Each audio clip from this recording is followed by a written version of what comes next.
Mr. Speaker, yesterday the minister defended ripping 280 jobs out of Vegreville. Here are some comparisons. It's like removing 290,000 jobs from Toronto, 187,000 from Montreal, 113,000 from Vancouver, 60,000 from Ottawa, and 55,000 from Edmonton.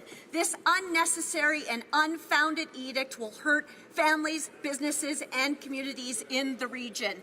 When will the Prime Minister do the right thing and stop this cold-hearted, mean-spirited attack? Honourable Parliamentary Secretary to the Minister of Immigration. Mr. Speaker, we understand the impact of the Vegreville relocation on the community. We also understand the important work being undertaken by the member opposite in defence of her constituents. The testimony we heard at committee yesterday was very, very moving. We understand it will have an impact on the community members, and we are taking every measure possible to minimize those impacts. That includes guaranteeing a job for all of the workers who are currently working in Vegreville, should they wish to work in Edmonton. We will continue to work with the member opposite in this regard and defend the workers of Alberta. Thank you, Mr. Speaker. The Honourable Leader of the Opposition.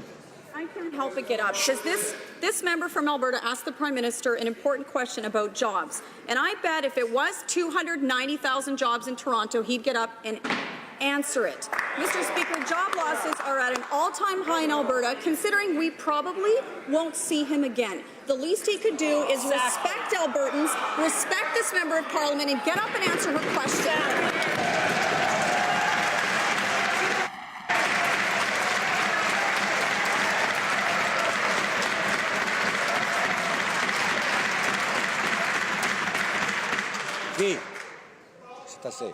Order. Allowed.